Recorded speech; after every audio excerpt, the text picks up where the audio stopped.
어서요. 오늘은 어린 왕자 가지고 와봤어요. 책 읽려로는 되게 오랜만인데요. 제가 요즘에 그 도서관 다니는 거에 재미가 들어가지고 그 도서관 가면 도서관도 다닐 때 한때는 어, 주로 도서만 빌리러 다닐 때가 있고 또 어떤 한때는 열람실에 들어가서 공부하거나 제가 하고 싶은 공부하고 이럴 때가 있어요, 시기가. 근데 요즘은 물론 둘 다 좋은데 요즘 열람실에 들어가는 게 재미가 들려가지고 거기서 그 분위기 너무 좋거든요. 도서관의 그 뜨거운 열기. 아무튼 제가 지금 도서관에 있다가 이제 와가지고 너무나도 안 꾸민 모습이에요. 정말 무례할 정도로. 근데 이 옷 제가 새로 샀는데 되게 그 전신으로 보면 되게 귀엽고 이쁜 옷이거든요. 근데 위에만 나오니까 너무 안 꾸민 것 같아. 자, 아무튼 오늘은 책을 어떻게 보여드릴 거냐면요. 여기 앞에 봉 하나 보이시죠? 이거 셀카봉인데요. 어떻게 보실 거냐면 이렇게 보실 거예요.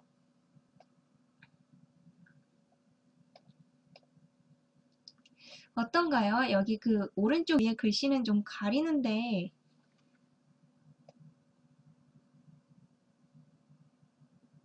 음, 글씨가 좀 가리죠? 제가 이렇게 조금 힘들게 셀카봉을 들고 책을 읽어보겠습니다. 좀 가리지만 어차피 제가 다 읽으니까요. 자, 읽기 시작해 볼게요. 글씨는 잘 보이려나 모르겠어요, 지금. 오늘은 생텍쥐베리의 어린 왕자예요. 시작할까요? 내가 6살 적에 한 번은 체험한 이야기라는 처녀림에 대한 책에서 굉장한 그림을 본 적이 있었다. 그것은 한 마리의 어떤 짐승을 삼키고 있는 보아 구렁이를 그린 것이었다. 위의 그림은 그것을 본딱 그린 것이다. 여거. 손가락이 왜 안 나오지? 여거. 이거. 이 책은 이렇게 말하고 있었다. 보아 구렁이들은 먹이를 씹지 않고 통째로 삼킨다. 삼킨 후에는 더 이상 움직일 수가 없어서 소화가 되는 6달 동안 잠을 잔다. 그래서 나는 밀림에서 일어나는 일을 곰곰 생각해보고 색연필로 나의 첫 번째 그림을 그렸다. 나의 첫 번째 그림. 그것은 이와 같은 것이었다. 이거 화면이 되게 여러 초 늦게 나오네요. 제가 실제로 움직이는 것보다. 나는 이 걸작품들을 어른들에게 보이며 내 그림이 겁나지 않느냐고 물었다. 어른들은 왜 모자가 겁이 나지? 하고 대답했다. 내 그림은 모자가 아니었다. 그것은 보아구렁이가 코끼리를 통째로 삼키고 있는 것이었다. 그래서 나는 어른들이 이해할 수 있도록 보아구렁이의 속을 그려 보였다. 어른들에게는 항상 설명이 필요한 것이다.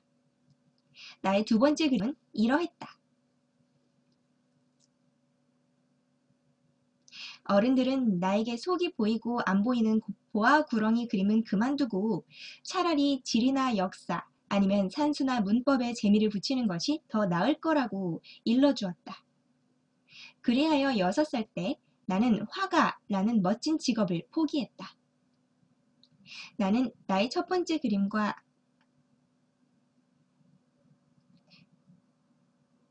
어디 갔죠?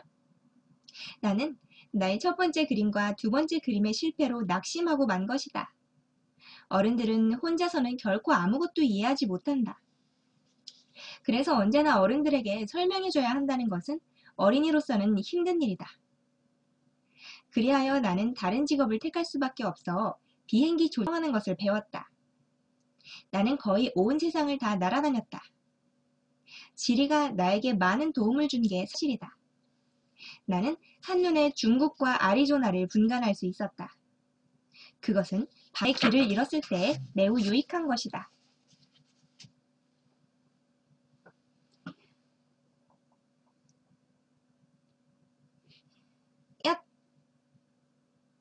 이렇게 해서 살아오는 동안 나는 많은 성실한 사람들과 수많은 접촉을 하였다.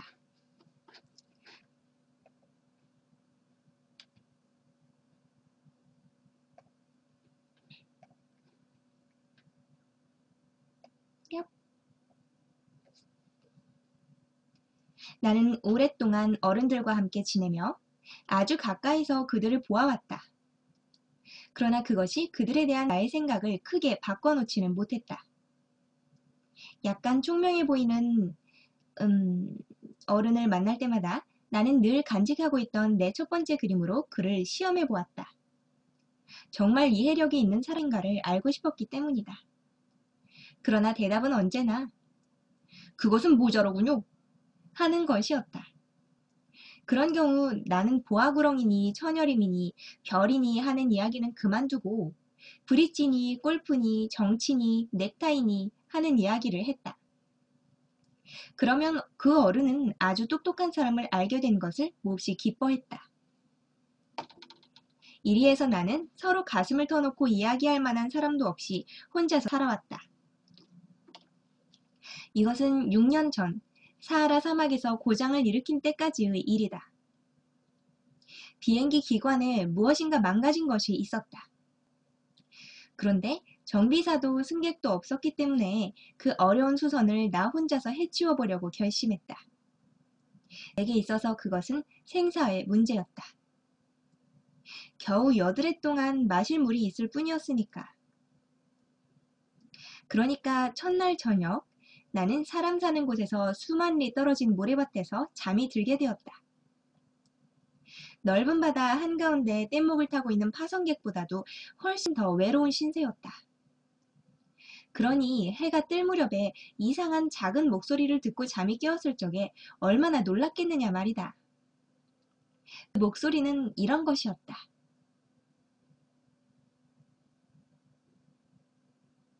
아저씨, 나 양 한 마리만 그려줘. 어? 나 양 한 마리만 그려줘. 나는 벼락이라도 맞은 것처럼 후다닥 일어났다. 눈을 비비고 자세히 쳐다보았다. 나를 점잖게 살펴보고 있는 어린 친구가 보였다. 여기 있는 것이 내가 나중에 그린 그의 가장 근사한 초상화다. 물론 내 그림은 모델보다는 훨씬 덜 아름답다. 그러나 이것은 내 탓이 아니다. 6살 적의 어른들 때문에 화가로서의 장래에 낙심이 되어 속이 보이거나 안 보이거나 하는 보아 구렁이밖에 그림이라고 도무지 배운 일이 없었으니까. 그래 나는 눈이 휘둥그레져 가지고 이 헛개비를 쳐다보고 있었다.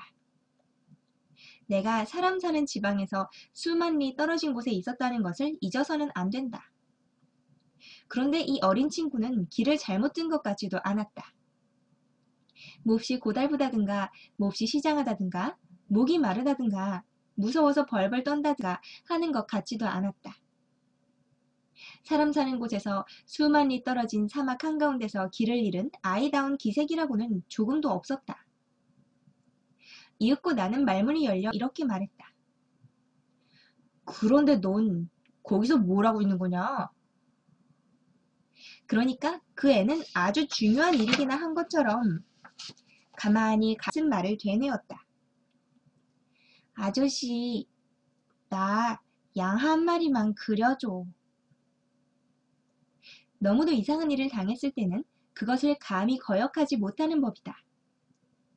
사람 사는 곳에서 수만 리 떨어지고 죽을 위험을 당하고 있는 자리에서 그것은 도무지 이치에 닿지 않는 것이라고 생각은 되었으나 주머니에서 종이 한 장과 만년필을 꺼냈다.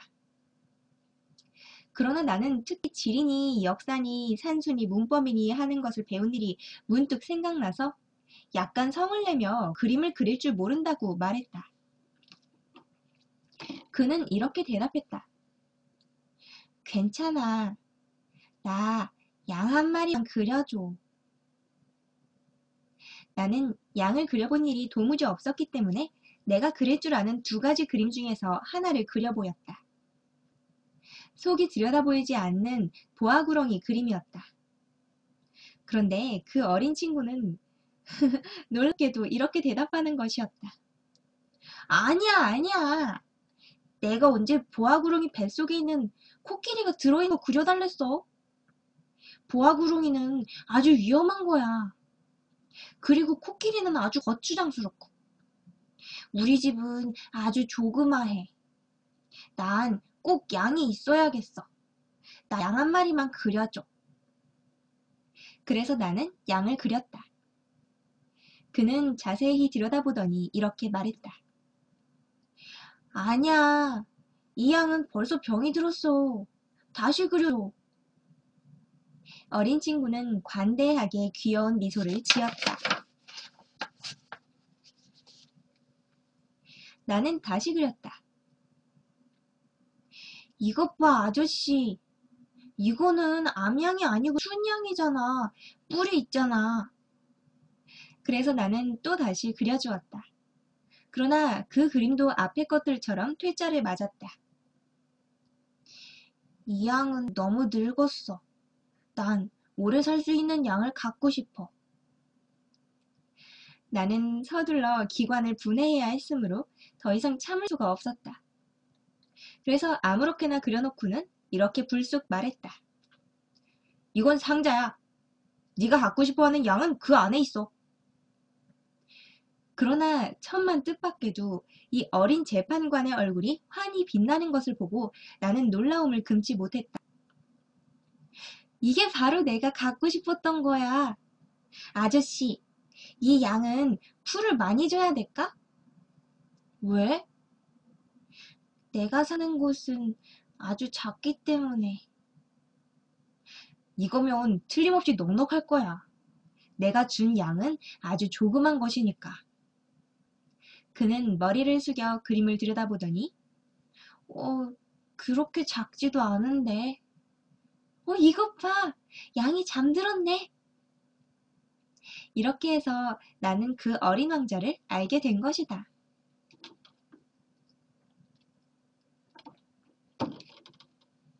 그가 어디에서 왔는가를 알기에는 오랜 시일이 걸렸다.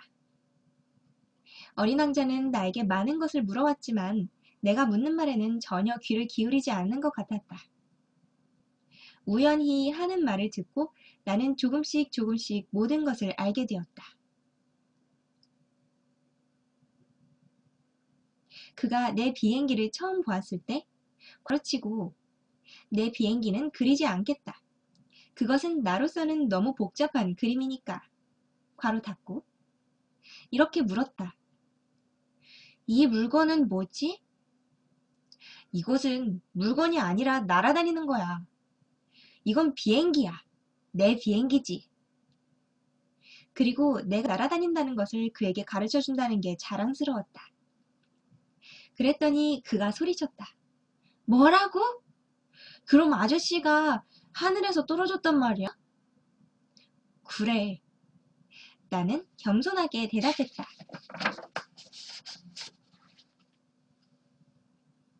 와, 그거 참 재미있는데? 어린 왕자는 아주 유쾌하게 깔깔거리며 웃었다. 그것이 나를 몹시 화나게 했다. 나는 사람들이 나의 불행을 심각하게 생각해 주기를 바랐다. 그런데 어린 왕자는 덧붙여 말했다. 그럼 아저씨도 하늘에서 왔구나? 아저씨는 어느 별에서 왔어? 나는 그의 신비로운 존재를 알아내는데 한 줄기 빛처럼 희미한 실마리가 잡히는 것을 깨닫고 벼랑간 이렇게 물었다. 너는 다른 별에서 왔니? 그러나 내 말에는 대답을 하지 않고 그는 비행기를 쳐다보며 고개만 끄덕끄덕 하는 것이었다. 정말 이걸 타고 그렇게 멀리서 오지는 못했겠군. 그리고는 오랫동안 무엇인가를 골똘히 생각하고 있었다. 그리고 나서 내가 그려준 양을 호주머니에서 꺼내더니 보물인 양 열심히 들여다보았다. 다른 별들에 관하여 비치기만 한 이 이야기로 인해서 내가 얼마나 호기심에 찼을 것인지 상상해보라. 그래서 나는 좀 더 알아내려고 애를 썼다. 얘야, 넌 어디서 왔니? 내가 사는 곳은 어디지? 내 양을 어디로 가져가려고 그러니? 묵묵히 생각한 다음 그는 이렇게 말했다. 아저씨가 준 상자는 밤에는 양의 집으로 쓰면 될 테니까 잘 됐어. 물론이지. 그리고 네가 말만 잘 듣는다면 낮에 양을 매둘 고삐도 줄 수 있어. 또 말뚝도 말이야. 이 제안이 어린 왕자의 마음을 상하게 한 것 같았다. 양을 매두다니? 어떻게 그런 생각을 다 할 수 있어? 그러나 그걸 매두지 않으면 아무 데로나 가게 될 거고 어쩌면 길을 잃어버릴지도 모르는데? 그러자 어린 친구는 웃음을 터뜨렸다. 아니, 어디로 간다는 거야? 어디로든지 앞으로 곧장. 그러나 어린 왕자는 엄숙하게 일러주었다. 괜찮아. 내가 사는 곳은 아주 작거든. 그리고 나서 약간 서글픈 생각이 들었던지 덧붙여 말했다. 앞으로 곧장 간다고 해도 그리 멀리 갈 수가 없어. 이리하여 나는 또 한 가지 매우 중요한 것을 알게 되었다. 이 어린 왕자가 살던 별이 집 한 채보다 좀 클까 말까 하다는 것이다. 나는 그것을 별로 이상히 생각하지는 않았다. 지구, 목성, 화성, 금성같이 사람들이 이름을 붙인 큰 떠돌이 별들 외에도 다른 떠돌이 별이 여러 100개가 있고 어떤 것은 너무 작아서 망원경으로도 보기가 무척 힘들 지경이라는 것을 잘 알고 있었으니까. 천문학자가 그런 별을 하나 발견하면 이름 대신 번호를 매겨준다. 가령 소혹성 제3251호라고 부르는 것이다. 나는 어린 왕자가 살던 별이 소혹성 B612호라고 믿을 만한 상당한 이유가 있다. 이 소혹성은 1909년에 터키 전문학자가 망원경으로 한번 보았을 뿐이다. 이 천문학자는 그때 국제천문학회에서 자기 발견에 대한 굉장한 증명을 했었다. 그러나 그의 옷 때문에 아무도 그의 말을 믿지 않았었다. 어른들은 이렇게 생겨먹었다. B612호 소혹성의 명성을 위해서는 다행한 일로서 터키의 어떤 독재자가 자기 국민에게 양복 입기를 명하고 거역하는 자는 사형에 처한다고 하였다. 이 천문학자는 1920년에 멋있는 양복을 입고 증명을 다시 했다. 그랬더니 이번에는 모두들 그의 말을 믿었다. B612호 소혹성에 대해서 이렇게 자세히 얘기하고 그 호수까지 일러준 것은 어른들 때문이다. 호수까지 일러준 거. 어른들은 숫자를 좋아한다. 어른들에게 새로 사귄 친구 이야기를 하면 그들은 제일 중요한 것은 도무지 묻지를 않는다. 그들은 그 친구의 목소리가 어떠냐? 무슨 장난을 제일 좋아하느냐? 나비를 수집하느냐? 이렇게 말하는 일은 절대로 없다. 나이가 몇이냐? 형제가 몇이냐? 몸무게가 얼마냐? 그의 아버지가 얼마나 버느냐? 하는 것이 그들이 묻는 말이다. 그제서야 그 친구를 아는 줄로 생각한다.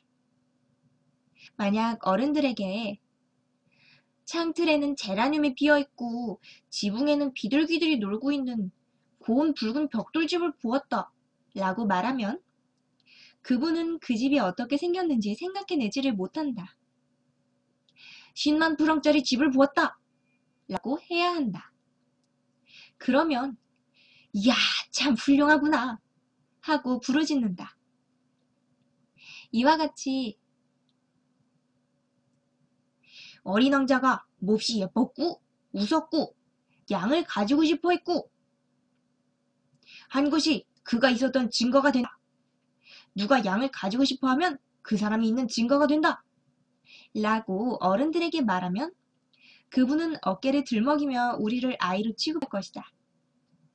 그러나 그가 또 나온 별이 B612호 소혹성이다 하면 그분은 우리 말을 알아들을 것이고 또 여러 가지 질문으로 귀찮게 굴지도 않을 것이다. 어른들은 그렇게 되어 먹었다. 그것을 가지고 그분을 나쁘게 생각해서는 못 쓴다. 어린이는 어른들에 대해서 아주 너그러워야 한다. 그러나 인생을 이해하는 우리는 물론 호수 같은 건 대수롭게 여기지 않는다. 나는 이야기를 옛날 선녀 이야기처럼 시작하고 싶었었다. 이렇게 말하고 싶었었다. 옛날에 저보다 좀 더 클까 말까한 별에서는 어린 왕자가 있었습니다. 그 왕자는 친구가 그리웠습니다. 인생을 이해하는 사람들에게는 이것이 훨씬 더 진실한 느낌을 주었을 것이다. 왜냐하면 나는 사람들이 이 책을 아무렇게나 읽어 치우는 것이 싫다. 이 추억을 이야기하자니 수많은 설움이 북받쳐 오른다. 내 친구가 양을 가지고 떠나간 것이 벌써 6해가 된다. 지금 여기에다 그의 모습을 그려보려는 것은 그를 잊지 않기 위해서다. 친구를 잊는다는 것은 슬픈 일이니까. 누구나 다 친구를 가졌던 것도 아니다. 그리고 나도 숫자밖에는 흥미가 없는 어른들처럼 될 수도 있을 것이다. 내가 그림 물감 상자와 연필을 산 것도 이 때문이다. 6살 적에 속이 들여다보이고 안 보이고 하는 보아구렁이밖에 그림이라고는 그려본 일이 없는 내가 이 나이에 그림을 다시 시작한다는 것은 힘이 드는 노릇이다. 물론 할 수 있는 대로 비슷한 소상을 그려 보이기는 하겠다. 그러나 꼭 성공하리라고는 생각지 않는다. 키도 조금 이 그림은 괜찮게 그렸는데 저 그림은 근사하지가 않다. 키도 조금 틀리다. 이것은 어린 왕자가 너무 크고 저것은 너무 작다. 또 옷 빛깔에 대해서도 망설여진다. 그래서 이렇게 저렇게 그럭저럭 끄적거려 본다. 끝으로 나는 더 중요한 어떤 부분을 잘못 그릴 것이다. 그러나 그것은 용서를 해 주어야겠다. 그러나 내 친구는 도무지 설명을 해주지 않았다. 아마 나도 자기 같은 줄로 생각한 모양이다. 그러나 나는 불행히도 상자 속에 든 양을 꿰뚫어 보지는 못한다. 나도 아마 좀 어른들처럼 생긴 모양이다. 아마 늙었는가 보다. 매일 나는 그의 별이니 출발이니 여행이니 하는 것에 대해서 조금씩 알게 되었다. 이것은 아주 천천히 무엇을 곰곰 생각하는 중에 우연히 이루어졌다. 사흘째 되던 날 내가 바오밥 나무의 비극에 대한 내력을 알게 된 것도 이런 식이었다.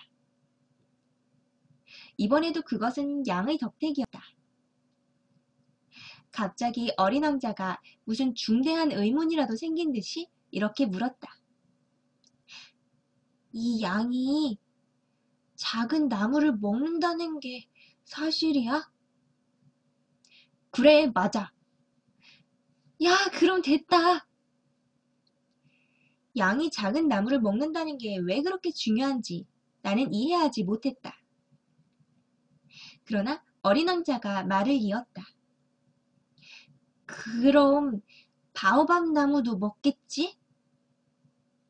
나는 바오밥 나무가 작은 나무가 아니라 교회만큼이나 큰 나무고 그래서 그가 한때의 코끼리를 몰고 간다 해도 바오밥 나무 한 그루를 어떻게 해내지 못할 것이라는 사실을 어린 왕자에게 일깨워 주었다. 한때의 코끼리라는 말에 어린 왕자는 웃으며 코끼리들을 모두 포개놔야 하겠네. 그러나 그는 영리하게 이런 말도 했었다. 바오밥 나무도 자라기 전에는 작았겠지. 그래, 맞았어. 그런데 내 양이 작은 바오밥 나무를 먹었으면 하지? 아이 참! 하고 물을 필요도 없다는 듯이 그는 대답했다. 그래서 나는 혼자서 그 문제를 푸느라고 여간 애쓴 것이 아니었다. 사실 어린 왕자의 별에도 다른 별에서와 마찬가지로 좋은 풀과 나쁜 풀이 있었다. 따라서 좋은 풀의 좋은 씨와 나쁜 풀의 나쁜 씨가 있었다. 그러나 씨는 보이지가 않는다. 땅 속에 몰래 숨어 있다가 어느 날 그 중에 하나가 깨어날 생각을 하는 것이다. 그러면 그 싹은 기지개 켜고 우선은 아무 힘도 없는 예쁘고 자그마한 싹을 태양을 향해 조심스럽게 내미는 것이다. 그것이 무나 장미의 싹이라면 마음대로 자라게 내버려둘 수 있다. 그러나 그것이 나쁜 풀이라면 그것을 알아내자마자 곧 뽑아버려야 한다. 그런데 어린 왕자의 별에는 무서운 씨가 있었다. 그것은 바오밥 나무의 씨였다. 그 별에는 바오밥 나무의 씨가 많았다. 그런데 바오밥 나무는 자칫 손을 늦게 쓰면 영영 없애버릴 수가 없게 되는 것이다. 그것은 별 전체를 덮어버리고 뿌리로는 구멍을 파놓는다. 그런데 별이 너무 작고 바오밥 나무가 너무 많으면 그 별은 터지고 마는 것이다. 어린 왕자는 나중에 이렇게 말했다. 그건 규율 문제야. 아침 단장을 하고 나면 별도로 꼼꼼히 단장을 해줘야 돼. 아, 별도 꼼꼼히 단장을 해줘야 돼.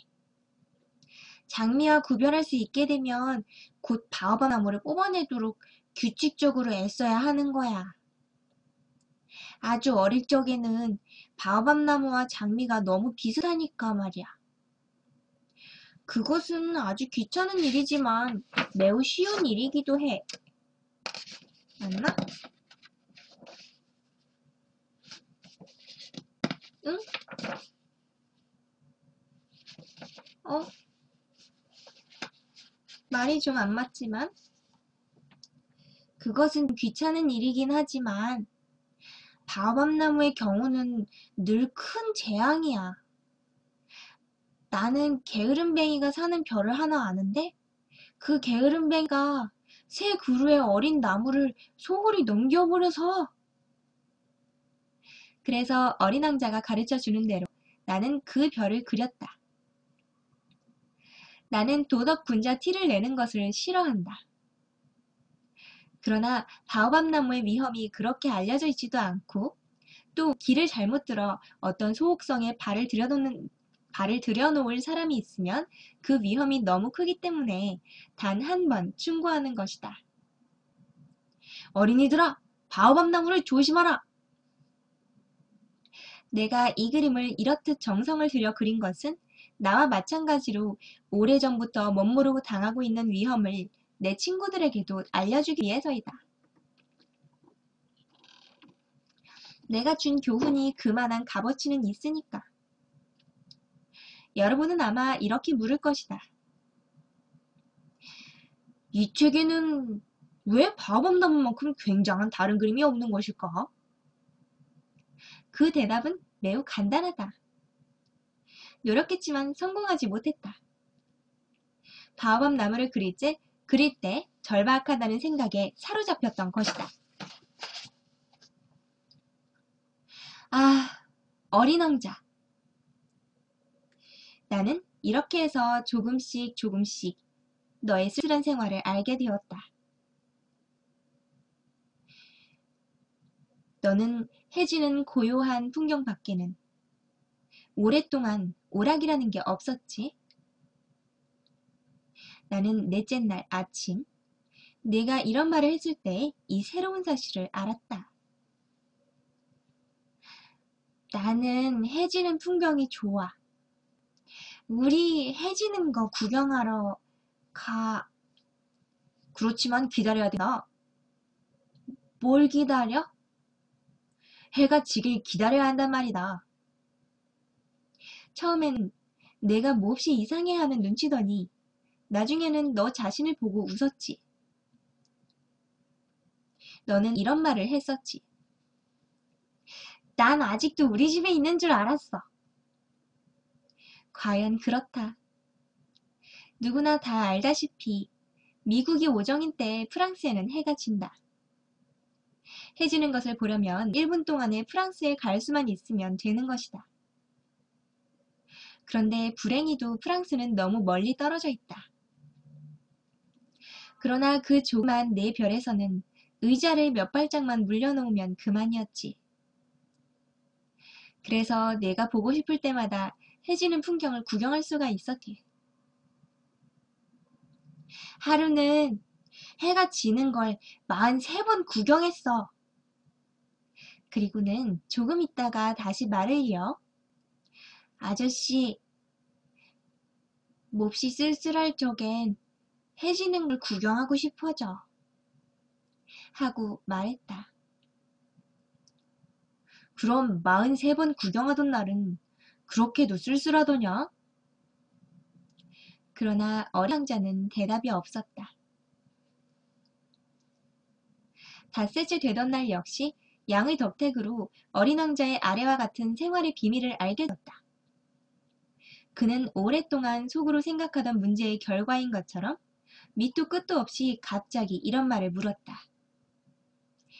양이 말이야, 작은 나무를 먹으면 꽃도 먹을 테지?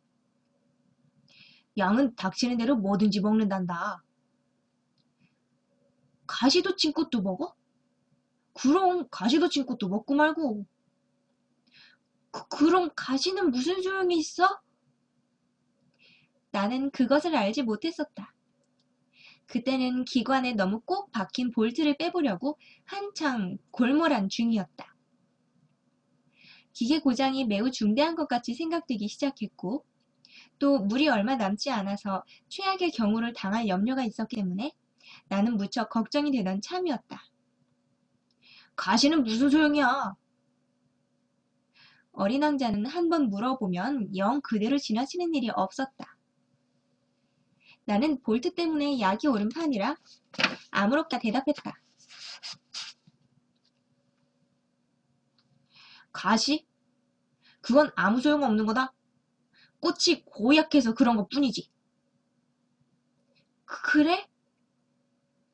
그러나 잠깐 묵묵히 있다가 원망스러운 그는 오타가 되게 많아요, 책에. 그는 원망스러운 듯이 이런 말을 툭 던졌다. 나는 아저씨 말을 믿지 않아. 꽃들은 약해. 그리고 순진해. 꽃들은 저희들이 할 수 있는 안전책을 쓰는 거야. 가시가 있으니까 저희들이 아주 무서운 물건이기나 한 것처럼 생각하고 있는 거야. 나는 아무 대답도 하지 않았다. 그때 나는 이런 생각을 하던 중이었다. 이놈의 볼트가 그냥 견디어 애기면 망치로 두들겨 깨쳐버리리라. 어린 왕자는 내 생각에 방해를 놓았다. 아저씨는 그래. 그렇게 생각하고 있는 거야? 꽃들이. 아니다, 아니야. 아무렇게도 생각하고 있지 않다. 되는 대로 대답한 거다. 난 지금 중대한 일을 하고 있는 거야. 그는 어이가 없는 듯이 나를 쳐다보았다. 중대한 일? 어린 왕자는 내가 손에는 망치를 들고 손가락은 시커먼 기름투성이를 해가지고 그에게는 추하게 생각되는 물건 위에 몸을 굽히고 있는 것을 보았다. 아저씨는 어른들처럼 말하는군? 이 말을 듣고 나는 좀 부끄러웠다. 그러나 그는 사정없이 말을 이었다. 아저씨는 모든 것을 혼동해. 모두 뒤죽박죽 만들어. 그는 참으로 성이 잔뜩 나 있었다. 그는 샛노란 금발을 바람에 휘날리고 있었다. 나는 어떤 얼굴 시뻘건 양반이 살고 있는 별을 하나 알고 있어. 그이는 꽃향기를 맡아본 일도 없고 누구를 사랑해 본 일도 없어. 더하기 밖에는 아무것도 한 일이 없어. 그리고 온종일 아저씨처럼 나는 착실한 사람이다. 나는 착실한 사람이다. 하고 되뇌고 있어. 그리고 그것 때문에 잔뜩 교만을 부리고 있어. 그렇지만 그건 사람이 아니야. 버섯이야. 뭐라고? 버섯이란 말이야. 어린 왕자는 이제 성이 나 얼굴이 하얗게 질려 있었다. 수백만 년 전부터 꽃은 가시를 만들고 있어. 그치만 양들이 꽃을 먹는 것도 수백만 년째야. 그러면 어째서 아무 소용도 없는 가시를 만드느라고 꽃들이 그렇게 고생을 하는지 알아보려고 하는 게 중대한 일이 아니겠어? 꽃과 양의 전쟁은 큰일이 아니야? 이게 시뻘건 뚱뚱보 양반의 더하기보다 더 중대하고 중요한 일이 아니겠어? 그리고 말이야, 만약에 내 별 말고 다른 데는 아무 데도 없는 이 세상에 단 하나밖에 없는 꽃을 내가 알고 있는데 어린 양이 제가 하는 일이 뭔지도 모르고 어느 날 아침 요렇게 단번에 없애버릴 수가 있다면 이건 그래 중대한 일이 아니냔 말이야. 그는 얼굴을 붉히고 나서 다시 말을 이었다. 누가 수백만 개, 수천만 개 별 중에 하나밖에 없는 꽃을 사랑하고 있으면 별들만 쳐다봐도 행복스러운 거야. 속으로 저기 어디엔가 내 꽃이 있겠지? 하고 생각하고 있거든. 그치만 양이 그 꽃을 먹어봐. 이건 그에게는 별들이 모두 갑자기 빛을 잃은 거나 마찬가지야. 그래, 이게 중대한 일이 아니냔 말이야. 그는 말을 더 잇지 못하고 갑자기 느껴 울기 시작했다. 해는 이미 진 뒤였다. 내 손에는 연장이 쥐어져 있지 않았다. 나는 망치며 볼트며 갈증이며 죽음을 우습게 생각하고 있었다. 어떤 별, 어떤 떠돌이별, 내 별, 즉 지구 위에는 위로를 해주어야 할 어린 왕자가 있었던 것이다. 나는 그를 품에 안고 흔들어주며 말했다. 내가 사랑하는 꽃은 위험을 당하고 있지 않아. 내 양에다가 굴레를 그려줄게. 내 꽃에는 갑옷을 그려주고 또 무슨 말을 해야 할지 알 수가 없었다. 내가 무척 서투르다는 느낌이 들었다. 어떻게 해야 그의 마음을 감동시키고 어디 가야 그의 마음을 더 붙잡을지 알 수 없었다. 눈물의 나라란 그다지도 신비로운 것이다. 너무너무 훈훈하죠? 지금 그 사고의 흐름이.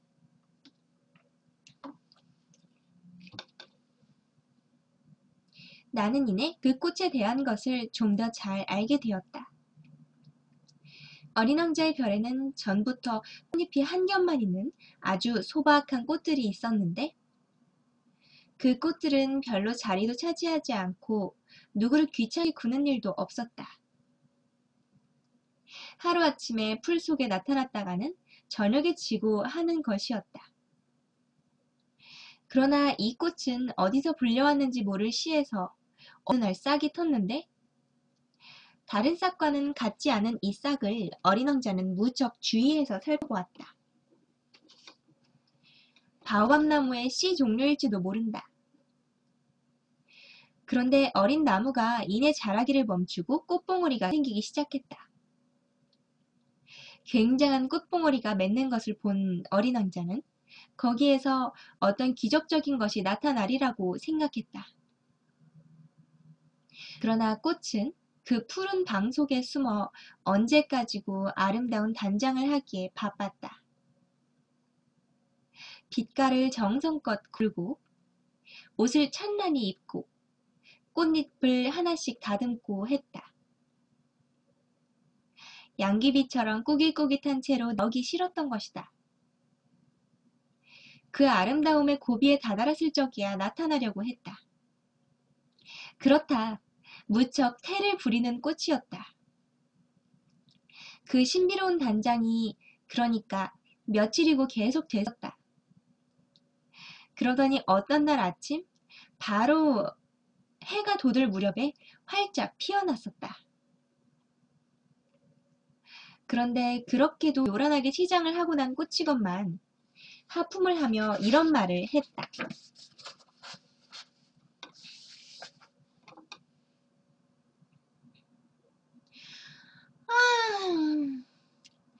이제야 겨우 잠이 깼습니다. 용서하셔요. 머리가 온통 헝클어져 있어요. 그때 어린 왕자는 감탄해 마지 않았다. 당신은 참 아름답습니다. 그렇지요? 그리고 나는 해와 동시에 났어요. 하고 꽃은 조용히 대답했다. 어린 왕자는 그 꽃이 과히 겸손하지는 않다고 짐작했다. 그러나 몹시도 마음을 움직이는 꽃이었다. 조금 있다가 꽃이 말을 이었다.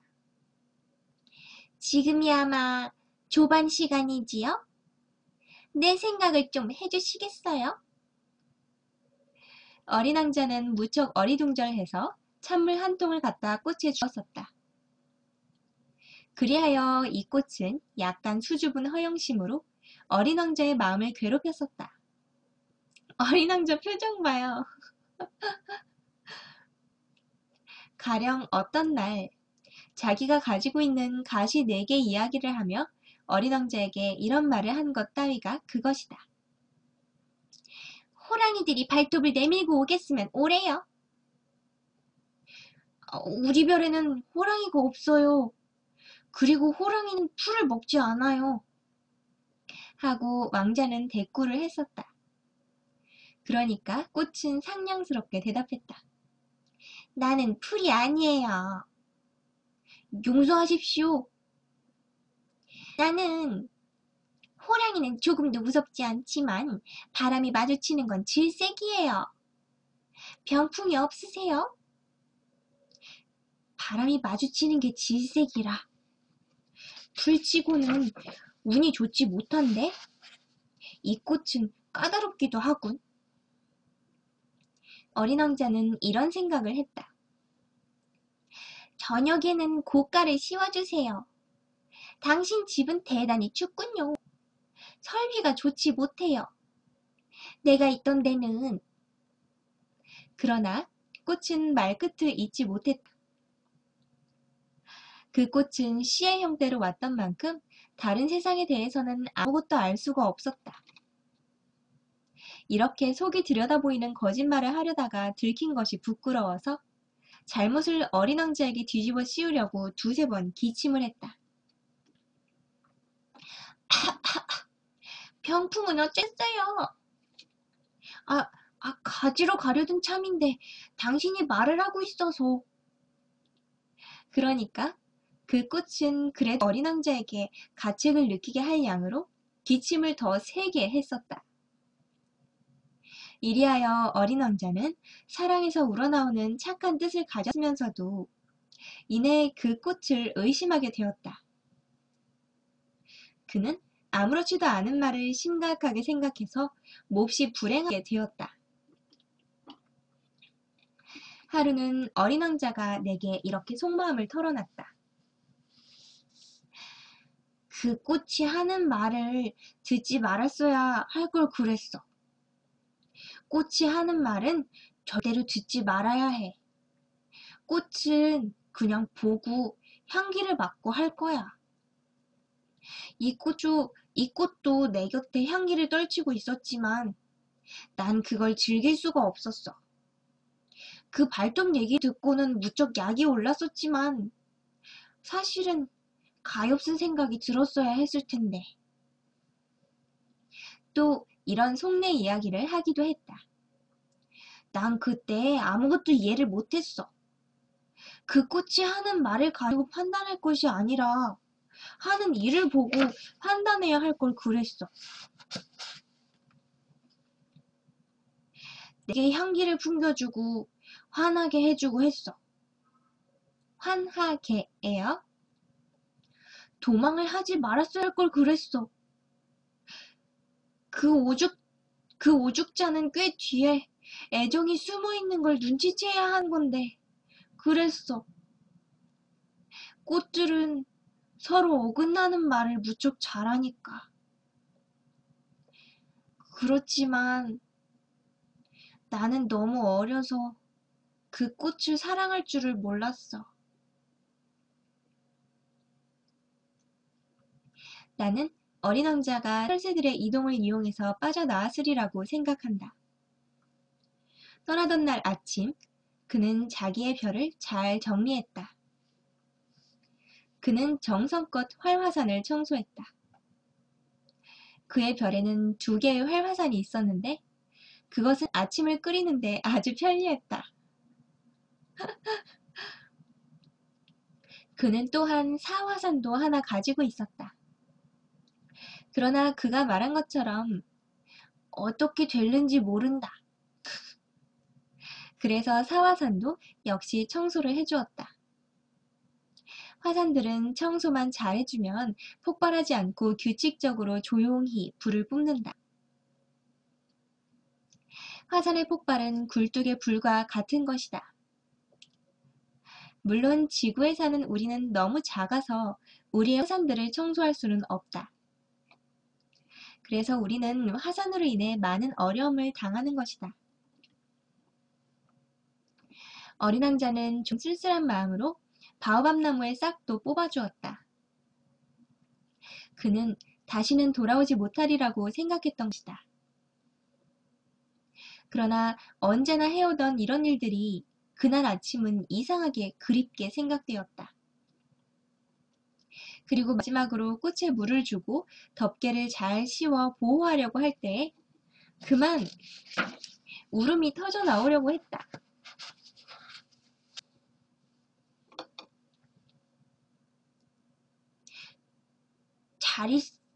잘 있어요. 하고 꽃에게 말했다. 그러나 대답이 없었다. 잘 있어요. 다시 말했다. 꽃은 기침을 했다. 그러나 그것은 감기 때문이 아니었다.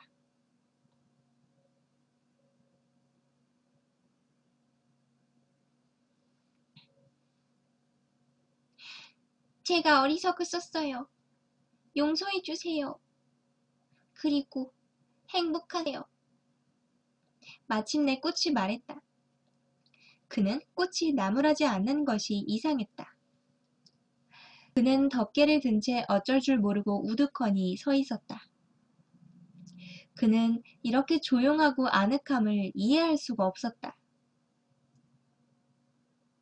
그래요. 저는 당신이 좋아요. 꽃이 말했다. 제 잘못이지만 당신은 그것을 전혀 몰랐어요. 그건 별로 중요한 문제가 아니에요. 그렇지만 당신도 저처럼 어리석었어요. 부디 행복하세요. 덮개는 됐어요. 이젠 쓰고 싶지 않아요. 하지만 바람이... 그렇게 감기가 심한 거 아니에요. 오히려 밤에 찬바람은 제게 이로울 거예요. 나는 꽃인가요? 하지만 벌레들이... 나비를 보려면 벌레 2~3마리쯤은 참아내야만 해요. 나비는 매우 예쁘다던데요. 그렇지 않으면 누가 저를 찾아주겠어요. 당신은 멀리 떠날 거고 큰 짐승들은 조금도 무섭지 않아요. 내겐 발톱이 있으니까요. 그리고서 꽃은 천진스럽게 4개의 가시를 보여주며 말을 이었다. 그렇게 우물쭈물하지 말아요. 언짢아지니까요. 떠나기로 했으면 곧 떠나세요. 그 꽃은 자기가 우는 꼴을 어린 왕자에게 보이고 싶지 않았다. 그렇게 교만한 꽃이었다.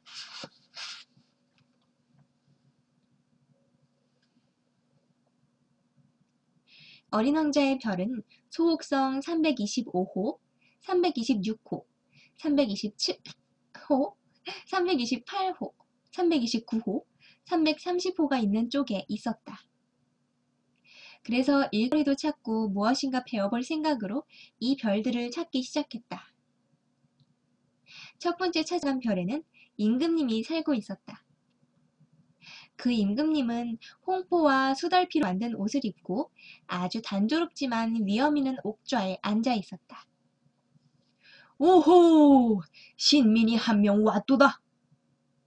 어린 왕자를 보자 임금님은 소리쳤다. 나를 한 번도 본 적이 없는데 어떻게 알아볼까? 어린 왕자는 이상하게 생각했다. 그는 그 임금님에게는 세상이 아주 간단하다는 것을 모르고 있었다. 모든 사람이 신민인 것이다. 더 자세히 볼 수 있도록 가까이 오너라. 임금님은 왕 노릇을 하게 된 것이 자랑스러운 듯이 말했다. 어린 왕자는 앉을 만한 자리를 찾아보았으나 별 전체가 온통 거대한 수달피 외투로 덮여 있었다. 그리하여 어린 왕자는 서 있었고 피곤하여 하품을 하였다. 임금님 앞에서 하품하는 것은 예의에 어긋나는 일이니라. 짐은 그것을 그만오라. 임금님은 말했다. 하품을 안 할 수가 없습니다. 먼 여행을 했는데 한숨도 못 잤거든요. 어린 왕자가 대꾸했다. 그럼 하품하기를 명하노라. 짐은 몇 해째 하품하는 사람은 보지 못했노라. 자, 또 하품을 하라. 이건 명령이니라. 그렇게 말씀하시니 겁이 나서 더는 하품이 나오지 않습니다. 어린 왕자는 얼굴을 붉혔다. 그럼 짐은 명하노니 하품을 하기도 하고 또 때때로. 임금님은 몇 마디 말을 빨리 중얼거렸고 심기가 상한 모양이었다. 왜냐하면 임금님은 본질적으로 자신의 권위가 존중되기를 원했다. 그는 명령 불복종을 용납하지 않았다. 그는 절대 군주였던 것이다.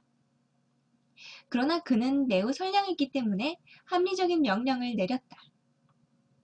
그는 늘 이런 말을 하곤 했다.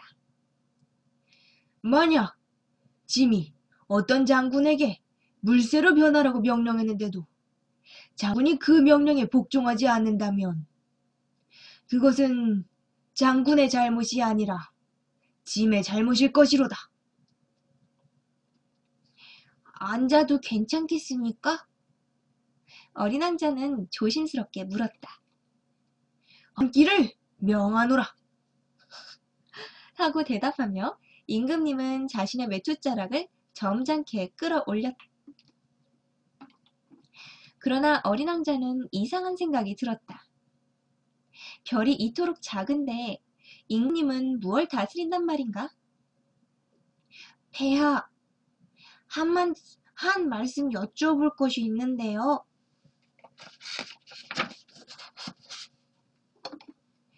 짐은 내게 묻기를 명하노라. 임금님은 서둘러 말했다. 폐하께서는 무엇을 다스리십니까?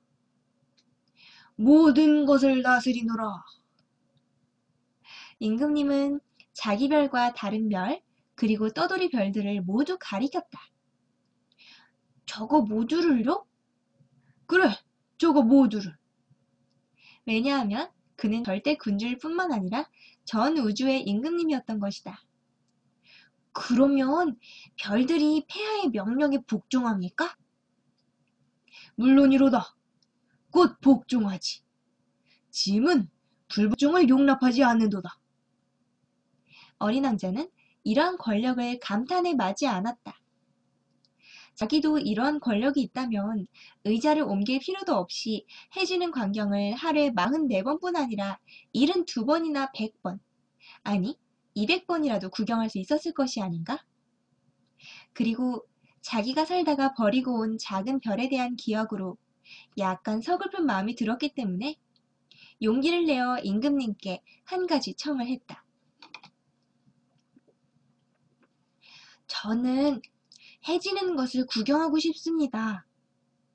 저를 기쁘게 해주십시오. 해가 지라고 명령해 주십시오.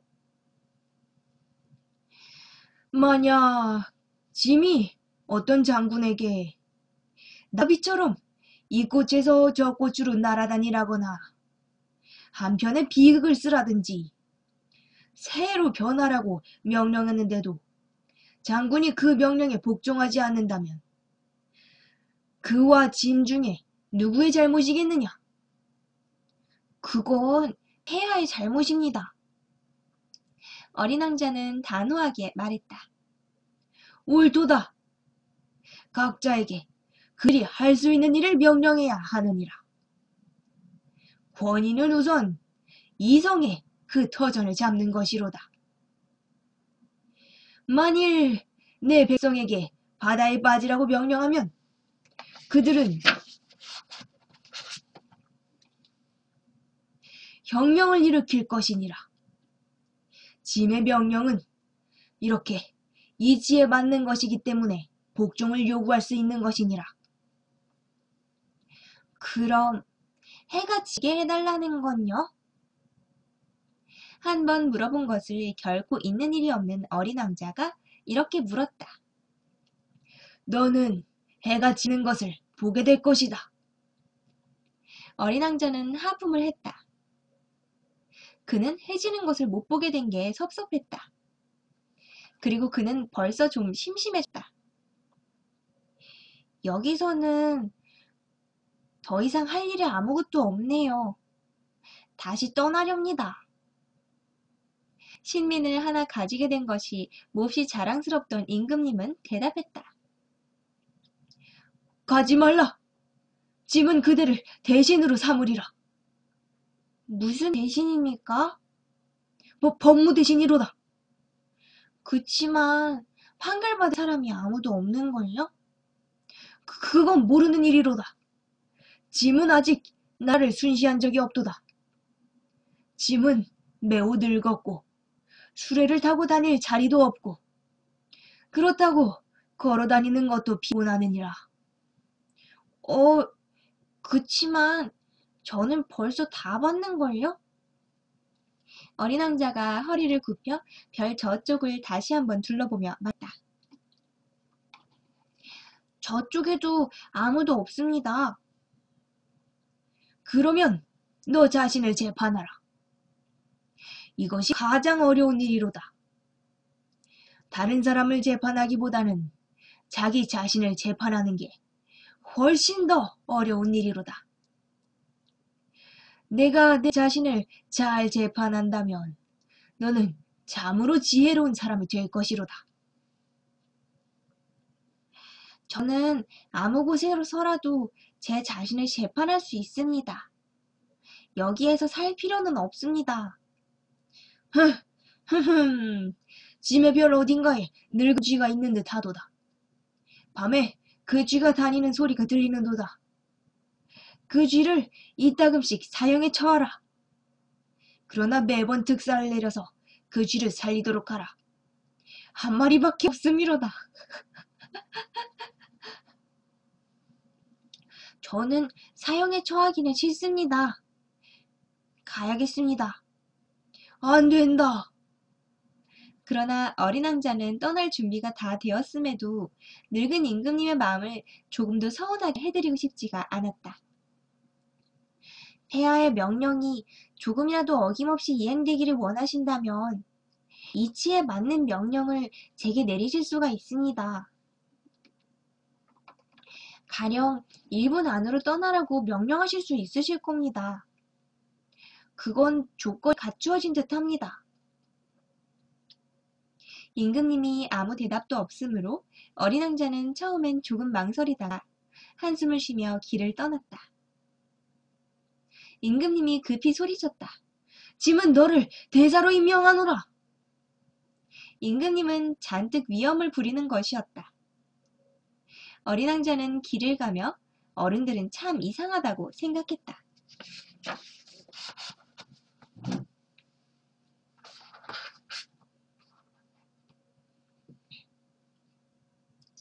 두 번째로 찾아간 별에는 허풍쟁이가 살고 있었다. 숭배자가 하나 찾아오는구나. 허풍쟁이는 어린 왕자를 보자마자 멀리서부터 소리쳤다. 허풍쟁이에게는 다른 사람들이 모두 숭배자로 보이는 것이다. 안녕 아저씨. 아저씨 모자가 참 이상해. 하고 어린 왕자는 말했다. 이것은 절하려고 쓰는 것이다. 사람들이 내게 갈채를 보낼 적에 절하기 위한 거야. 근데 불행히도 이리로 지나간 사람이 아무도 없단 말이야. 그래?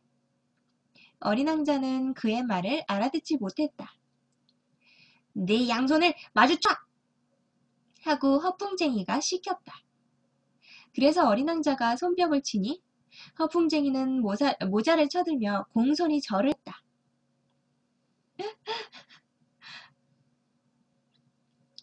이건 임금님을 찾아뵌 것보다 재밌는데? 하고 어린 왕자는 중얼거렸다.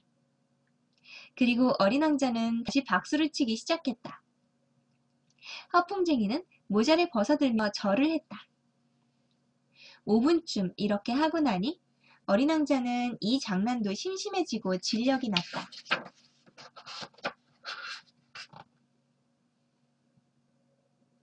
그런데 모자가 떨어지게 하려면 어떻게 하면 돼?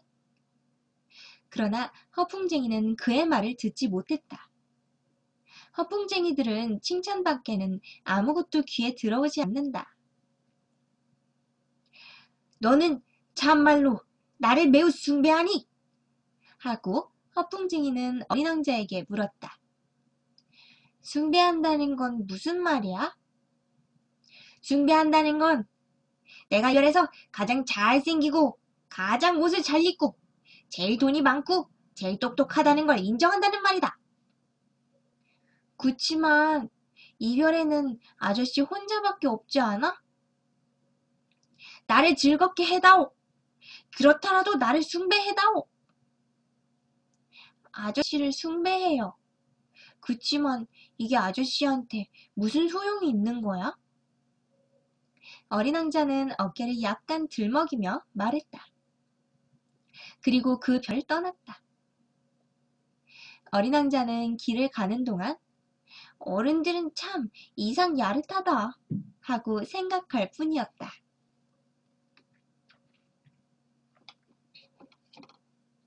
다음 별에는 술고래가 살고 있었다. 이 별에는 아주 잠깐밖에 머무르지 않았으나 어린 왕자는 마음이 아주 우울해졌다. 아저씨, 거기서 뭐해? 빈 병 한 무더기와 가득 찬 병 한 무더기를 앞에 놓고 우두커니 앉아있는 술고래를 보고 어린 왕자는 물었다. 술 마신다. 하고 술고래는 몹시 침울한 안색으로 대답했다. 술은 왜 마셔? 잊어버리려고 마신다. 뭘 잊어버려? 어린 왕자는 벌써 그 술꾼이 치근한 생각이 들었다. 창피한 걸 잊어버리려고 그러지. 술고래는 머리를 숙이며 자백했다. 무엇이 창피해? 어린 왕자는 그를 구원해 줄 생각이 들어 이렇게 물었다. 술 마시는 게 창피하지. 술꾼은 이렇게 말하고 다시는 입을 열지 않았다. 어린 왕자는 머리를 갸웃거리며 그 별을 하직했다. 어린 왕자는 길을 가며 어른들은 참말이지 괴상하고도 야릇하다 고 생각했다.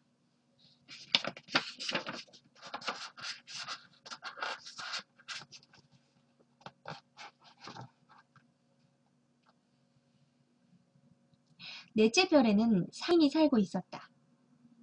이 사람은 무엇이 그리 바쁜지 어린 왕자가 왔는데 머리도 쳐들지 않았다. 안녕 아저씨, 여송연이 꺼졌어. 하고 어린 왕자가 말했다. 셋에다 둘을 보태면 다섯, 다섯하고 일곱이면 열둘, 열둘에 셋을 더하니까 열다섯, 열다섯에다가 일곱하면 스물둘, 스물둘에다가 여섯 하니까 스물여덟, 새로 불 붙일 시간도 없다. 스물여섯에 다섯을 보태면 서른하나.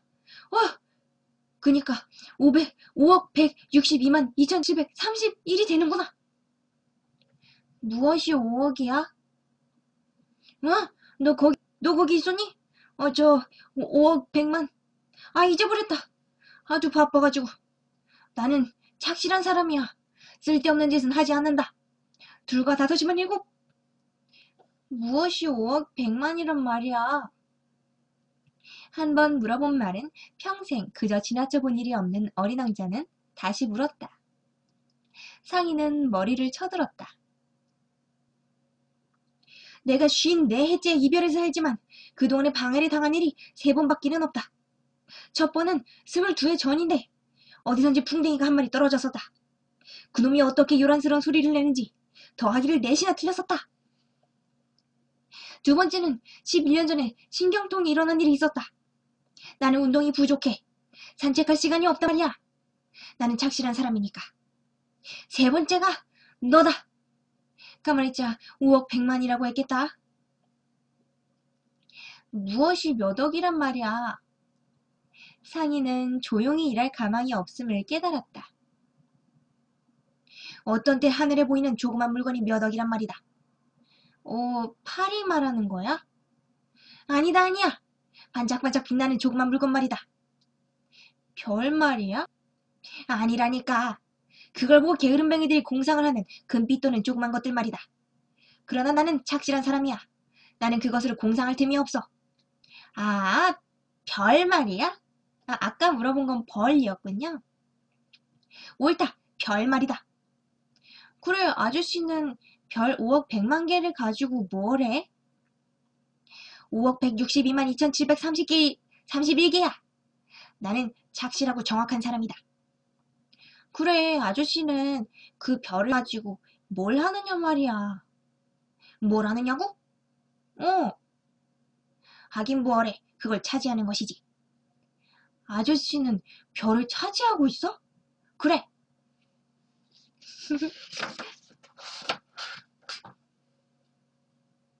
그렇지만 난 벌써 임금님도 한 분 뵀는데 그분은 왕들은 차지하는 것이 아니라 다스리는 것이다. 그건 아주 다른 거야. 그래, 별을 차지하는 게 아저씨한테 무슨 소용이 돼? 부자가 되는 것이지. 그럼 부자가 되는 건 또 무슨 소용이 있어? 누가 다른 별을 발견하면 그걸 또 사는데 소용되는 것이지. 어린 왕자는 이 양반도 어째 좀 주정은 비슷한 말을 하는구나 하고 생각했다. 그러나 그는 다시 물었다. 어떻게 별을 차지할 수 있어? 별들이 누구의 것이지? 상인은 투덜대며 되물었다. 몰라. 임자가 없지 뭐. 그러니까 내 것이지. 내가 제일 먼저 그걸 생각해냈으니까. 그러면 되는 거야? 그러면 되고 말고. 내가 임자 없는 금강석을 얻으면 그 금강석은 내 것이지. 임자 없는 섬을 내가 발견하면 그 섬이 내 것이 되지. 내가 무슨 생각을 맨 처음으로 해내면 거기 대해서 특허를 넣지. 그 생각은 내 것이니까. 이와 같이 별을 차지할 생각을 나보다 먼저 가진 사람이 없으니까 별들이 내 차지가 된단 말이다. 그건 참 그러네. 근데 아저씨는 그걸 가지고 뭘 해? 그걸 관리한다. 그 별들을 세고 또 세고 하지. 그건 어려운 일이야. 그러나 나는 착실한 사람이다. 어린 왕자는 그래도 만족하지 않았다. 나는 말이야, 목도리가 있으면 그걸 목에 두르고 다닐 수가 있어. 또 꽃이 있으면 그걸 따서 가지고 다닐 수도 있어. 그렇지만 아저씨는 별을 딸 수는 없지 않아? 그치? 하지만 나는 그것을 은행에 맡길 수가 있다. 그건 무슨 말이야? 조그만 종이 쪽에다 내 별의 수를 적어서 서랍에 넣고 잠근단 말이다. 그뿐이야? 그뿐이지. 그거 재미있다. 꽤 시적인데? 그치만 그렇게 착실한 일은 아니야. 하고 어린 왕자는 생각했다. 어린 왕자는 중요한 일이라는 데에 대해서 어른들과는 아주 다른 생각을 가지고 있었다. 그는 이런 말도 했다. 나는 꽃이 하나 있는데 매일 물을 줘. 나는 또 화산 셋이 있는데 일주일에 한 번씩 쑤셔줘. 죽은 화산까지도 쑤셔주거든. 어떻게 될지 모르니까. 내가 차지하고 있다는 게 꽃이나 화산은 이로운 일일 거야.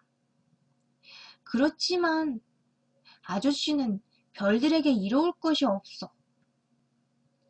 상인은 입을 벌렸으나 대답할 말이 생각나지 않았다.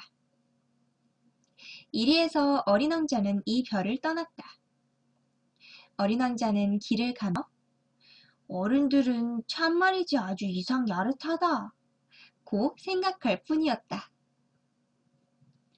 다섯째 별은 아주 이상한 것이었다. 그중 작은 별이어서 그저 가로등 하나와 점등인 하나를 용납할 만한 자리가 있을 뿐이었다. 하늘 한 구석, 집 없고 사람도 없는 별에 가로등과 점등이니 무슨 소용이 닿는 것인지 어린 왕자는 이해할 수가 없었다. 그러나 그는 이런 생각을 했다. 이 사람이 어리석은 사람인지는 모르겠지만 그래도 임금님이나 허풍쟁이나 상인이나 주정뱅이보단 덜 어리석다. 적어도 그가 하는 일은 뜻 있는 일이니까. 그 가로등을 켜면 별이나 꽃을 하나 돋아나게 하는 거나 마찬가지로 가로등을 끄면 꽃이나 별을 잠들게 한다. 이건 매우 아름다운 일이다. 아름다우니까 참말로 이로운 일이다. 그 별에 발을 들여놓으며 어린 왕자는 점등인에게 공손히 인사를 했다. 안녕 아저씨, 왜 지금 막 가로등을 껐어? 명령이다. 안녕. 점등인이 대답했다. 명령이란 뭐야? 가로등을 끄라는 명령이다. 안녕? 그리고 나서 다시 가로등을 켰다. 그런데 왜 불을 다시 켰어? 명령이니까. 알아들을 수 없는데? 하고 어린 왕자가 말했다. 알아듣고 어쩌고 할 것이 도무지 없어. 명령은 명령이지. 안녕? 그러며 가로등을 껐다. 그런 다음 붉은 바둑판 무늬 박힌 손수건으로 이마에 땀을 씻었다. 내가 지금 하는 일은 참 기막힌 작업이다. 직업이다? 전에는 괜찮은 거였어. 아침에는 끄고 저녁에는 켜고 했었지.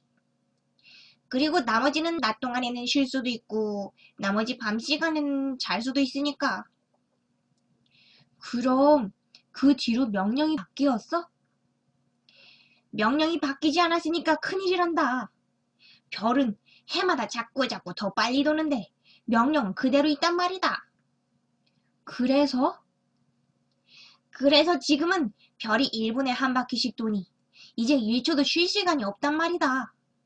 1분에 한 번씩 켜고 끄고 하니까. 거참 이상한데? 아저씨네 별에서는 하루가 1분이야? 조금도 이상할 게 없다. 우리가 얘기하고 있는 게 벌써 한 달이나 됐다. 한 달?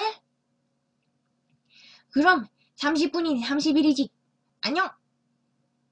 그리고 다시 불을 켰다. 어린 왕자는 점등인을 보며 명령에 이렇게까지 충실한 이 사람이 좋아졌다. 그는 전에 의자를 끌어당겨 해를 지게 하던 일이 생각났다. 그는 친구를 도와주고 싶어졌다. 이거 봐, 아저씨. 나는 아저씨가 쉬고 싶을 때 쉴 수 있는 방법을 알아. 아, 그야 쉬고 싶을 뿐이겠니? 점등이는 말했다. 충실은 하면서도 동시에 게으를 수도 있으니까. 어린 왕자는 말을 이었다. 아저씨 별은 하도 작아서 세 발자국이면 한 바퀴 돌 수 있어. 그러니까 언제든지 해를 볼 수 있게 천천히 걷기만 하면 그만이야. 아저씨가 쉬고 싶을 때는 걷는단 말이지. 그러면 아저씨의 원대로 해가 얼마든지 오래 갈 거니까. 그건 내게 별로 소용이 안 돼. 내가 이 세상에 사는 동안 하고 싶은 건 잠을 자는 것이니까. 거 안 됐는데. 하고 어린 왕자가 말했다. 안 됐고 말고. 안녕! 하고 점등이니 말했다. 그리고 가로등을 껐다. 어린 왕자는 길을 다시 가며 이런 생각을 했다. 이 사람은 다른 사람들. 그니까 왕이니 허풍쟁이니 주정꾼이니 상인이니 하는 사람들에게 모두 멸시를 당할 거야. 그러나 우스꽝스럽게 생각되지 않는 사람은 이 사람뿐이다. 그건 아마 자기의 일이 아닌 다른 일을 보살피니까 그렇겠지? 그는 섭섭해서 한숨을 내쉬며 또 이런 생각도 했다. 내가 친구를 삼을 만한 사람은 그 사람 한 사람뿐이었는데. 그렇지만 그 별은 너무 작아서 둘이 있을 자리가 없어. 어린 왕자가 차마 고백을 못하는 것은 무엇보다도 이 복받은 별에서는 24시간 동안에 해가 1440번이나 지기 때문에 못 잊어 한다는 사실이다.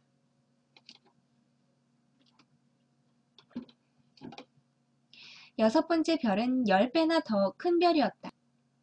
그 별에는 무지하게 커다란 책을 쓰고 있는 노신사가 하나 살고 있었다. 됐다! 탐험가 한 사람이 오는구나. 그는 어린 왕자를 보고 큰 소리로 외쳤다. 어린 왕자는 책상 위에 앉아 잠시 숨을 돌렸다. 몹시도 긴 여행을 하였구나. 너는 어디서 오는 길이냐? 노신사가 물었다. 그 두꺼운 책은 뭐예요? 할아버지는 여기서 뭐 하세요? 어린 왕자가 물었다. 나는 지리학자란다. 노신사가 말했다. 지리학자가 뭔데요?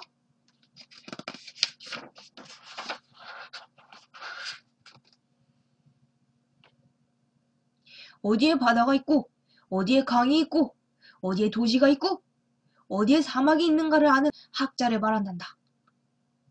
그거 참 재미있네요. 어린 왕자는 말했다. 이제야 직업다운 직업을 만났구나. 그리곤 지리학자의 별을 슬쩍 둘러보았다. 그렇듯 위험있는 별을 그는 아직까지 본 적이 없었다. 참 아름답네요. 할아버지 별은 큰 바다도 있나요? 나는 모른다. 지리학자가 말했다. 산은요? 나는 모른다. 지리학자가 말했다. 그럼 도시랑 강이랑 사막은요? 그것도 나는 모른다. 지리학자가 말했다. 하지만 할아버진 지리학자라면서요. 내 말이 맞다. 지리학자가 말했다. 하지만 난 탐험가는 아니다. 나는 탐험가를 하나도 못 만났다. 도시와 강과 산과 바다와 태양, 사막을 새로 다니는 게 지리학자가 하는 일이 아니야. 지리학자는 아주 중요한 사람이어서 돌아다닐 수가 없지. 자기 책상을 떠나는 법이 없단다. 책상에서 탐험가를 맞아들이지. 그들에게 질문을 하고 추억을 이야기하면 그 탐험가의 진상 상태를 조사시키지. 그 탐험가에게? 그건 왜요? 어린 왕자가 물었다. 왜냐하면 술에 잔뜩 취한 사람에겐 모든 것이 둘로 보이기 때문이야. 그렇게 되면 지리학자는 산이 하나밖에 없는 곳에 둘이 있다고 기록할 거 아니니? 서투른 탐험가가 되기 꼭 알맞은 사람을 저도 하나 알고 있어요. 어린 왕자가 말했다. 그럴 수도 있겠지. 그래서 탐험가의 정신 상태가 괜찮다고 알려지면 그가 발견한 것들을 조사한단다. 가보는 건가요?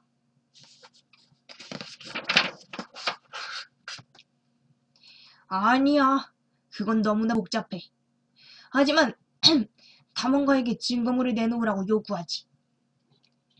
가령 큰 산을 발견했다고 하면 그 산에 커다란 돌을 가져오라고 요구한단다.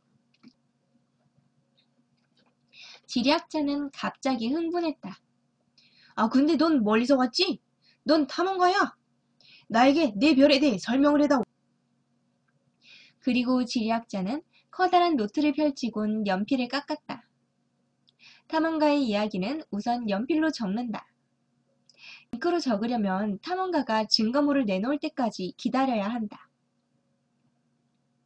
자, 지리학자가 기대에 차서 물었다. 내 별은 별로 재미진 못해요. 아주 작거든요.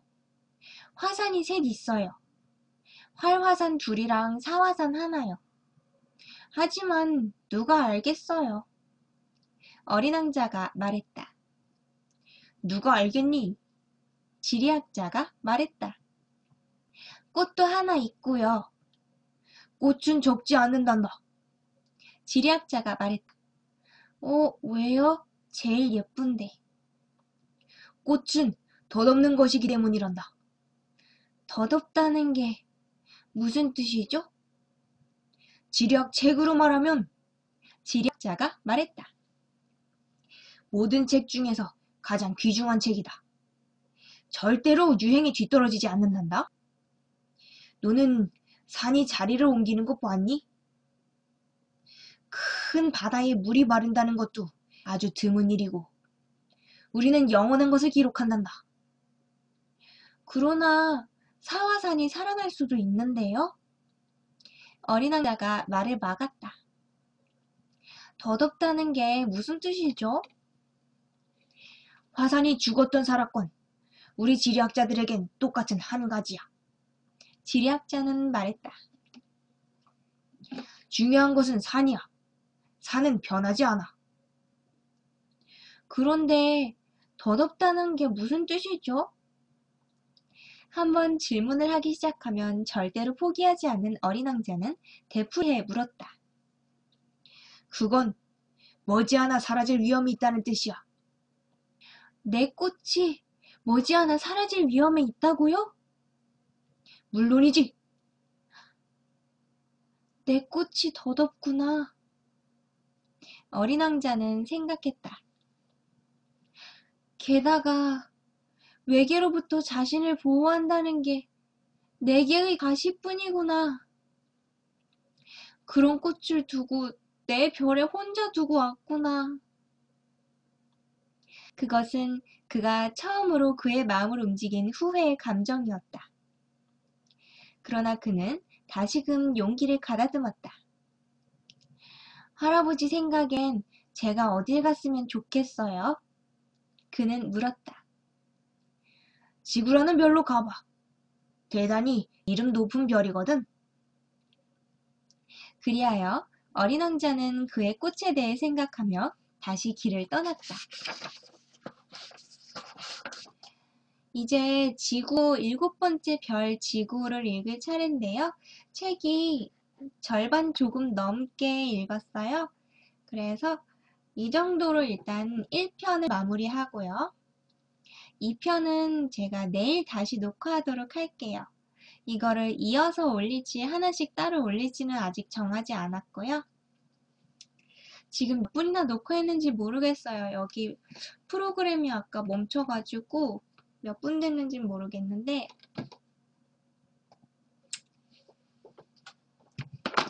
이거 셀카봉 들고 하는 거 이거 너무 불안정하죠? 계속 흔들리죠, 화면이.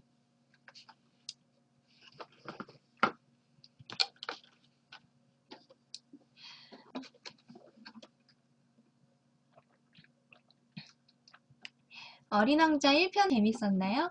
이번에 이 어린 왕자 1편 읽고 나면 내일 어린 왕자 2편을 읽고요. 그 다음엔 뭐 읽을 거냐면 그 다음에는 뭐더라? 다시 만난 어린 왕자. 이거를 읽을 거예요. 이거는 생백지베리가 아니라 다른 분이 쓴 건데요. 보니까 그 어린 왕자를 다시 썼는데 아직 안 봐서 모르겠는데 뭔가 어린 왕자랑 비슷하게 써놨어요. 저것도 재밌을 것 같아서 아까 책 빌리는 김에 같이 빌려왔어요. 저 어저께는 무슨 꿈을 꿨냐면요. 일단 첫 번째 꿈은 제가 우리 가족이 어떤 산속에 있는 집으로 이사를 갔어요. 근데 그 산속에 있는 집이 거실에 일단 제가 애들 가르치는 커다란 책상이 하나 있었고 그 외에 제 스스로가 공부하기 위한 책상을 하나 더 거실에 놨는데요. 그 제가 공부하는 책상은 어느 위치에 놔뒀었냐면 지금 꿈 얘기예요. 어디다 놨냐면 지금 제가 사는 집이 벽 한쪽 전체가 전부 다가 그 거대한 창문이에요. 그리고 아주 무거운 창문들이 이렇게 벽에 전체적으로 달려 있는데요. 그렇게 돼 있었어요. 그 집도 벽 한쪽 벽 전체가 다 유리로 돼 있었어요.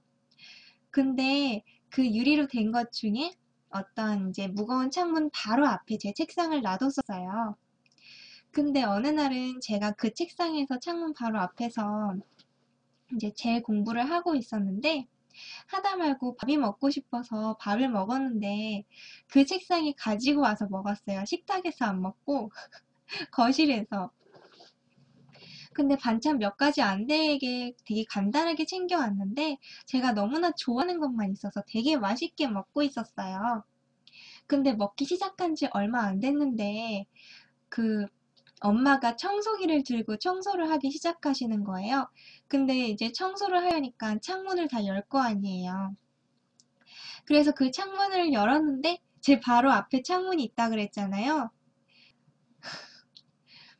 그래서 그거를 열고 나서 엄마랑 제가 아주 짧은 대화를 몇 마디 나눴어요.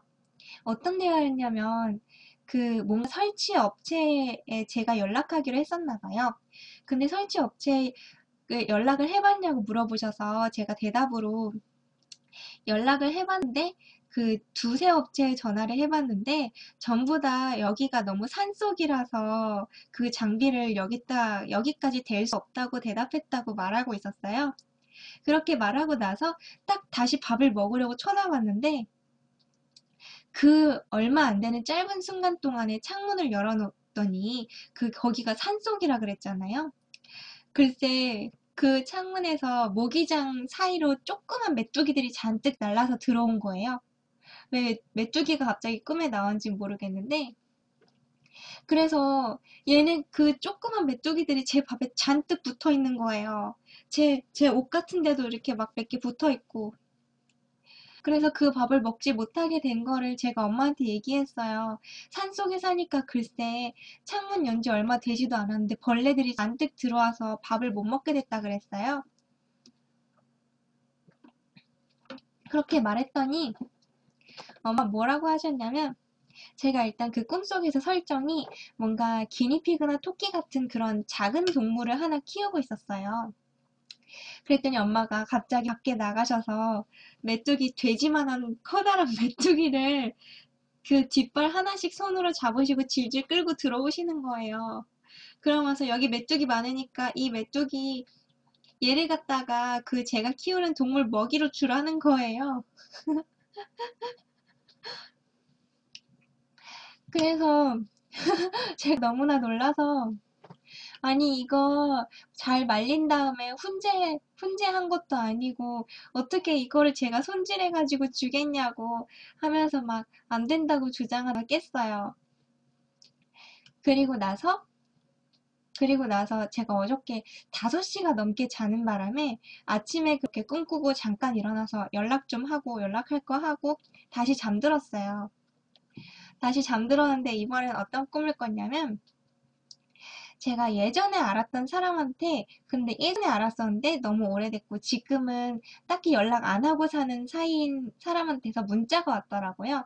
어떤 문자냐면 그, 그 아이들을 대상으로 하는 이벤트를 여는데 거기에서 그 구연 동화를 읽어줄 사람이 필요한데 그거를 제가 하고 싶으면은 연락 달래요.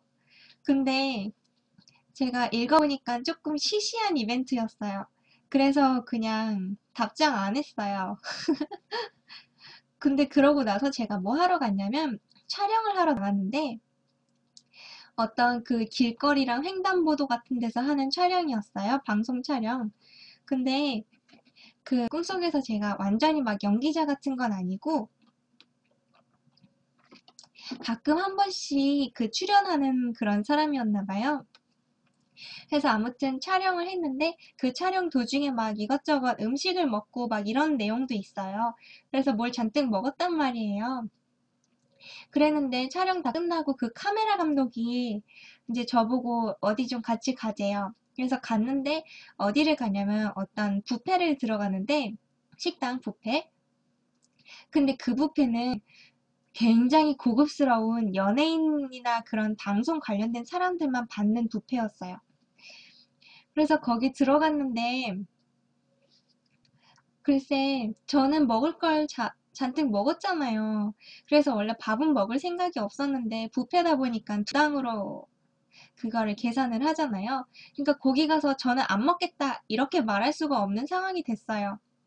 근데 거기 들어가니까 누가 있었냐면 유재석 씨가 혼자서 먼저 와서 밥을 드시고 있더라고요. 그래서 저는 뭐 별로 딱히 지인은 아니었는데 그 카메라 감독이 굉장히 굽실거리면서 그분한테 인사를 하시길래 저도 그냥 옆에서 같이 인사를 했어요. 그랬는데 어쩌다 보니까 분위기가 왠지 밥을 같이 먹은 다음에 그 유재석 씨가 우리한테 밥을 다 사주는 것처럼 분위기가 됐어요. 그래서 제가 못 먹겠다는 말은 못하고 그냥 이렇게 돌아다니면서 좀 부담이 덜 가는 음식들로 챙겼어요. 막 분식들 조금이랑 되게 그 미니한 김밥들 있잖아요. 맛있게 해놓은 거. 그런 거 몇 개 챙기고 뭐 그리고 단 거만 챙겼어요, 좀. 그러고서 딱 자리에 왔더니 그 카메라 감독과 유재석 씨가 되게 황당하게 쳐다보더라고요. 왜냐면 거기 가면은 그렇게 그지같이 먹지 않아요, 보통은 사람들이. 그래서 굉장히 황당해 하는 거를 느꼈는데, 그리고 딱 맛있게 먹기 시작하려는 찰나에 잠이 깨버렸어요. 아무튼 오늘 2개 다 재밌는 꿈을 꿨어요.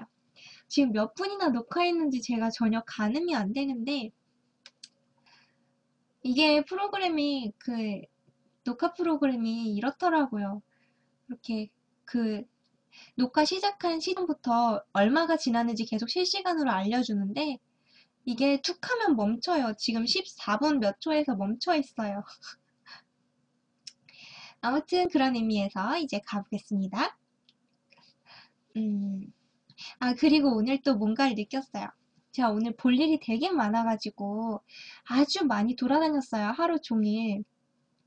그래서 정말 정말 피곤해서 도서관에서 오래 못 있고 오늘은 이제 보통 제가 무료 주차가 밤에 무료 주차가 돼요, 도서관이. 그래서 밤에만 잠깐 가 있다가 오거든요. 근데 오늘은 오래 못 있고 피곤해서 공부도 잘 안 되고 해서 와서 녹화나 해야겠다 하고 책 빌려서 왔어요. 맞다. 근데 아무튼 그래서 볼 일이 많다 보니까 굉장히 많은 사람들을 오늘 접했어요. 근데 여태까지 딱히 뭐 그렇게 생각한 적 없는데 오늘 갑자기 그 생각이 드는 거예요. 사람들이 모두가 다 너무 친절해요. 그래서 세상이란 참 호의적이구나 이런 생각을 했어요. 그래서 아까 도서관에서 생각해 보는데 되게 따뜻한 행복함이 느껴졌어요. 자, 아무튼 오늘의 이야기 다 풀었습니다. 그럼 이제 가볼게요. 다음번에 어린 왕자 2 상하라고 할까요? 다음번에 어린 왕자 하편으로 나타나겠습니다. 빠이, 안녕. 스스.